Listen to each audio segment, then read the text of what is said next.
Star Wars Battlefront 3, Free Radical's cancelled game from back in 2008, had what I'm going to say was an equally incredible and ridiculous story. Stay sharp, Wedge. This may be a trap. Sure thing, boss. This thing will probably never see the light of day in its original complete form. They cancelled the game before any of this was finished, but I've spent the last few days researching and digging up as much information on this as I could to present to you as much of this story as possible, and hopefully the most comprehensive version of this there is out there. Okay, so get this. It involves two clone trooper brothers fighting for the Republic who were created using the DNA of a Jedi. Yes, that's right, Jedi clone troopers created on Kamino, but they don't know that they're Jedi until later in the story. We'll get to that. And that's just the start of it.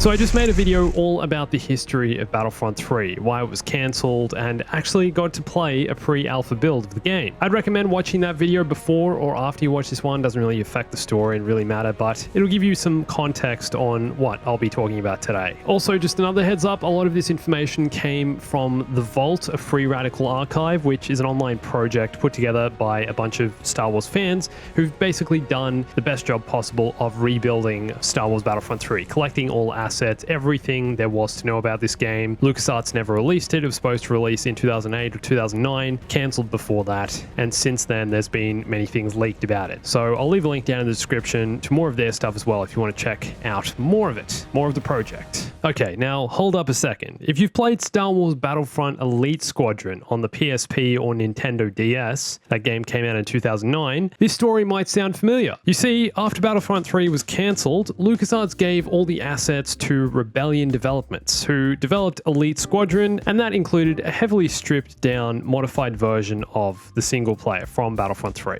Okay, let's begin. Now, just keep in mind, a lot of the footage I'm going to be using today is from very early builds of the game. Like I said, I've basically tried to reconstruct the story from all the footage I found online, but some scenes are incomplete, and there isn't any gameplay footage or cutscenes for everything. So, hey everyone, it's Andrew. Let's start with the opening crawl. A splintered legion. The Clone Wars rage across the galaxy. In an effort to bolster their forces, the Galactic Republic has enlisted two unique and highly skilled twin clones, designated as X1 and X2. The twins have been charged with training the battalions of the new clone army. Different from the other clones, they have emerged as elite warriors of the Army of the Republic, under the command of Jedi Master Feroda. They work to establish a desert outpost on the seemingly peaceful world of Tatooine. Never thought of Tatooine as a peaceful world, unaware that a dark threat looms. Alright, so the two clone brothers are simply named X1 and X2. The game is set just before Order 66, that's when we start, and in the first mission we already get a sense of their personalities. After you, brother.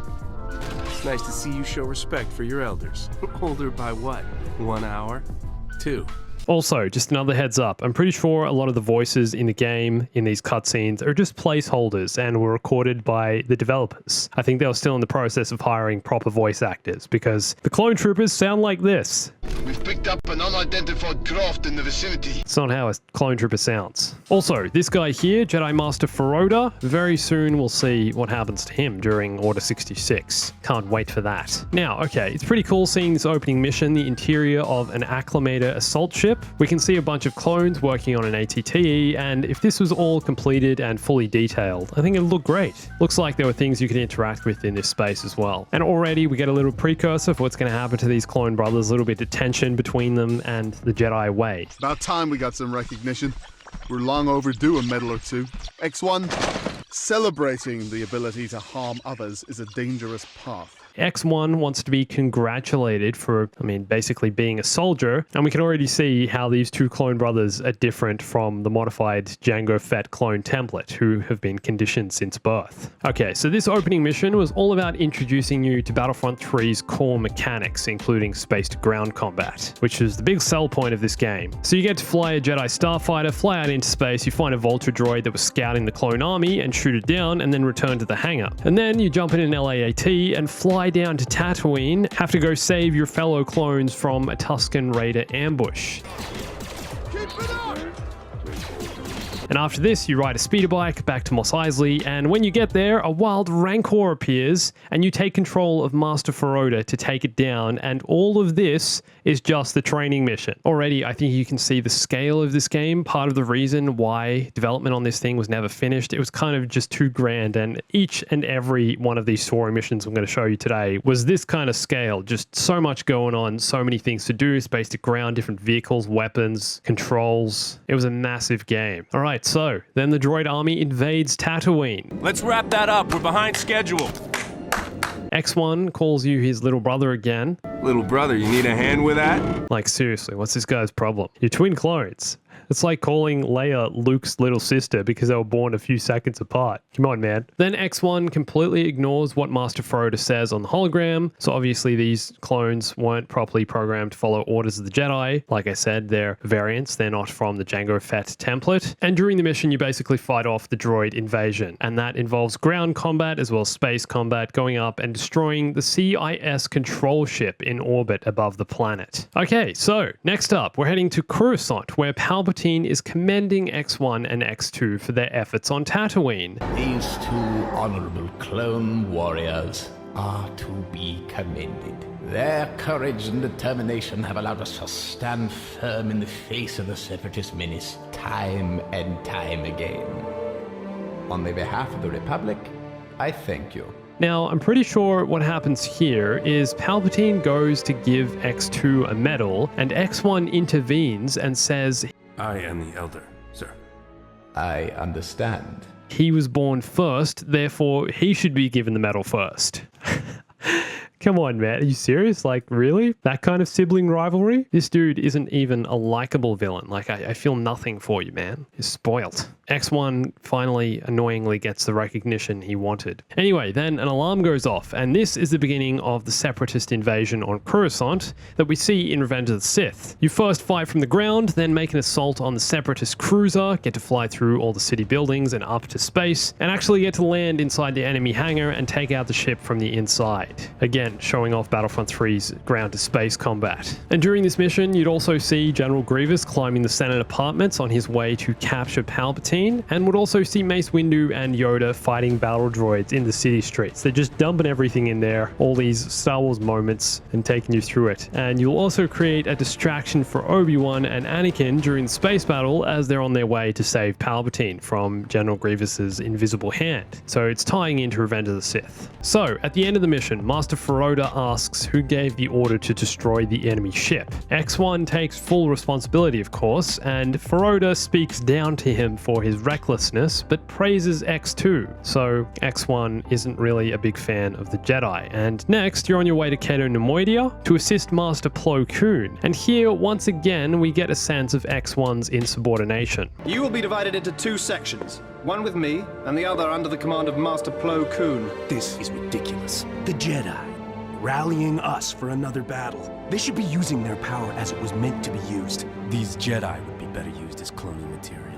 Really not a fan of the Jedi. Order 66 is coming, wait for it. Here we go, and after you complete the actual mission on Cato Nemoidia, the moment we've all been waiting for. Palpatine issues Order 66. But there's something different about this. X1 and X2 aren't programmed with the Order 66 inhibitor chip, which caused all clones to turn on the Jedi once Order 66 was deployed, so they had to come to their own realization, and X2's surprise seems legit. Wait, what are you doing? The Jedi have betrayed the Republic, sir. They're attempting to overthrow the Chancellor. Betrayed the Republic? I don't understand. This Jedi is an enemy of the Republic, to be executed immediately. Palpatine. Also, look at how much of a badass this clone is, just standing right next to the explosion. Just puts his arm up. No worries, mate. Then we get this epic sequence of Feroda taking out all the clones with his bare hands. And then for some reason, X1 thinks it's a good idea to just charge at Feroda with his blaster. So he gets sliced. What do you think was going to happen, man? And this is what brings X2 into it. This feels kind of weak, to be honest. We don't really see much of their relationship, apart from the fact that they're brothers. We don't see a bond. You tried to kill my brother, only in self-defense! And X2 also saw that the clones started this. They're the ones that started attacking Feroda. And when Feroda pleads he had no choice, X2's just like, neither do I.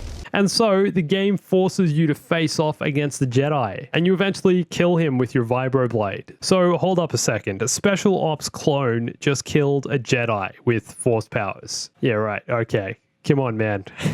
Even the Purge Troopers, even the Inquisitors struggled to kill Jedi. And after you defeat Feroda, X1 is apparently really happy about it. So, we jump to several months after the declaration of the Empire and Order 66. X1 and X2 now have a reputation as Jedi hunters, basically clone Inquisitors. Okay, so X2 has gone from questioning this whole thing to just, what, following his brother? In this scene here, Darth Vader commends X1 and X2 on their Jedi hunting ability, says they're doing a great job. You are the Empire's most trusted agents. And orders them to hunt down the Jedi on Tatooine. X2, however, feels uneasy about the whole thing. On their way to the planet's surface, X1 wants to take out an entire village of locals to kill the Jedi. We're here for one Jedi. The villagers are innocent people. But X2 defends them, saying, obviously the villagers are innocent, why would we kill a whole village when we're just after the Jedi? This is wrong. Enough is enough! Commander, relieve this clone from duty. I'll deal with him later. So they have an argument. X1 relieves X2 of duty, so X2 decides to jump off the LAAT. I'll get off here. He just jumps off while it's flying. And this is where the clones go their separate ways. Traitor! Ah, and remember this was before The Force Awakens. So during this mission, X2 aids the villagers and helps fend off the Empire and his clone brother. And this is where we meet Fallon Gray and also get a big reveal. I knew that someone familiar to me was coming, but I did not know that it would be my own son. Yes, so Fallon Gray is the Jedi template from which X1 and X2 were cloned. And here, Gray explains that he and his master crash-landed on Kamino, where they allowed the Kaminoans to clone the Jedi. And they go on to have a conversation about X1 and how he believes in the Empire, how everyone's done terrible things during the war, and so on. But he senses the Force within X2. So, you end up fighting off part of the Empire's attack, and then retreat back to a secret hangar to escape. But unfortunately, X2 and the villagers don't make it out in time and are confronted by X1 and the clones. And this here is one of the only cutscenes in the entire game that we have that made it into Elite Squadron. They copy and pasted this thing, probably because it was one of the only ones finished. So X1 and Gray engage in a duel, and Gray eventually disarms X1 and holds him at his mercy, Count Dooku Anakin style. And then, for some random reason, Gray decides to immediately try make peace with X1. You should realize that you destroy your enemies when you make peace with them. And gives him back his vibroblade, just puts it down on the ground, and then, look at this, he turns his head slightly and bam, right in the face. Like, what did you think was going to happen? So X1 leaves X2 and Gray for dead, and the clones depart, and then Gray goes on and does some Ben Solo kind of stuff, and then uses the last of his Jedi energy to revive X2 before he himself dies. Okay, how you doing? Are we too far-fetched yet? Are we too out there in the strange LucasArts storytelling angles? Okay, at some point after this, X2 decides to just chill and become a farmer. But farming? Really? Man of your talent? And is living a quiet life on Tatooine. He's then approached by a familiar face, General Ram Kota. You remember this guy from The Force Unleashed? Well, Kota is disgusted with X2's farmer ways, of course, as if he's turned his back on the entire galaxy, and encourages him to join the rebellion. You are a fool. You disgrace the memory of Fallon Gray. Fallon Gray was my Padawan. And who are you? I am Kota. One of the few still bold enough to call themselves a Jedi. Yet here you are, tending the land while the entire galaxy suffers around you. Enter Act 2. This is set just after the events of The Force Unleashed, but before A New Hope. So we've jumped maybe 15 years in the timeline, and X2 is involved in the Rebel Alliance's plans to eventually destroy the Death Star. They can't do that just yet though. Scarif hasn't happened yet, they haven't recovered the plans, so instead they decide to try and delay its construction. Act 2, The Dark Times. Anyway, by this point, X1 has has risen through the ranks in the Empire and is now overseeing the operation of Desolation Station, used for constructing the Death Star laser. So you get to destroy the station as X2 in this mission, and then we have another incomplete cutscene where X1 deals with Captain Botha, who is in command of Desolation Station. So, since Desolation Station, X2 has embarked on many missions for the Rebellion and is now in command of his own squadron, Grey Squadron. At this point, the Death Star has been destroyed and X2 has gone to Yavin 4 to recruit former bounty hunter Shara Vale. However, the Empire soon arrives to wipe out the rebel leaders who destroyed the Death Star on Yavin 4, and you play out a large-scale battle on this planet, space to ground, the whole thing again. And in this mission, you also get to meet Luke Skywalker. And then the game takes you to Hoth. The Imperial army is already attacking Echo Base. You're in Empire Strikes Back, and it's your job to try and hold off the Imperial forces from getting too close to the shield generator.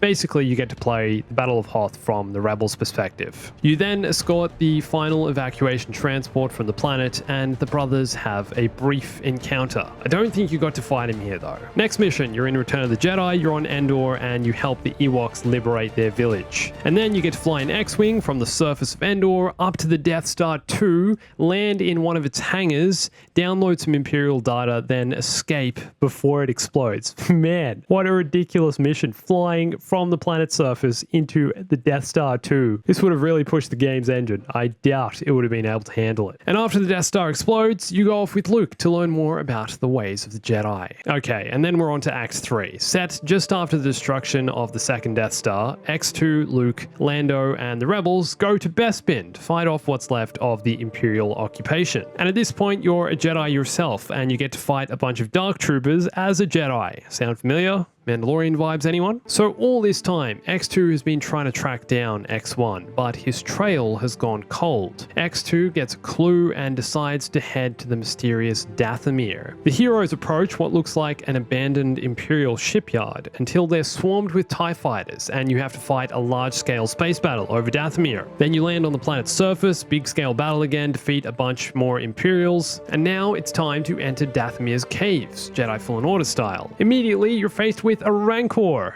and have to take it down. Then you fight more stormtroopers and eventually discover another cloning facility. So X1 has been here and has been experimenting with cloning Night Sisters of all people. So you have to defeat multiple Night Sister Sith witches using all your new Jedi skills, and then you realize outside the caves, X2's Grey Squadron have all been killed. So you're kind of on your own at this point, I think. So you destroy the cloning facility, and next we're heading to Mustafar.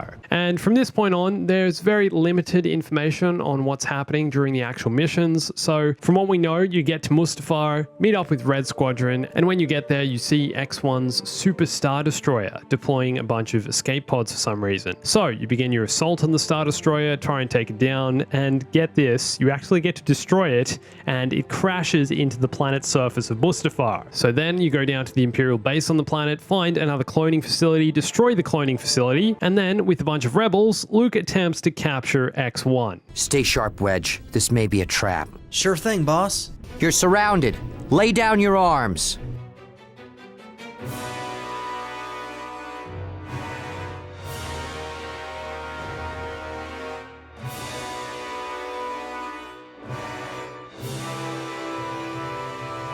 But wait, it was a trap. So Luke and the rebels are captured by X1 and his Dark Troopers. In this goofy scene right here. Luke is dumb enough to get captured. Yeah, right. Fool.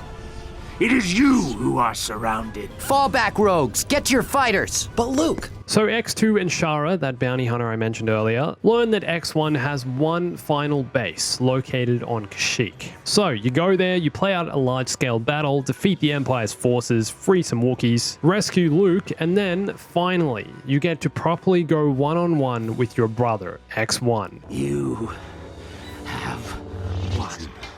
Who by this point is a proper Sith Lord. He looks more like Palpatine. For some reason, his voice is completely different, and he's aged like he's been hit with years of Force lightning, like someone's just been zapping away at him every day. So you have a fight, and you eventually defeat him, and then refuse to kill him. I won't kill you, brother. But he does it for you. He accidentally stabs himself with his own lightsaber. And then, this is the end of the game. There's a big Wookiee celebration. Shara turns to you and says there's nothing you could have done to save him. Han, Lando, Chewie, and Tarful all approach. Chewie roars his approval, and Tarful pats X2 on the back, knocking him off balance for a second, and Luke and Leia approach. Luke says, Master X2, your bravery has helped bring peace and justice to the New Republic. Luke shakes X2's hand with his gloved hand.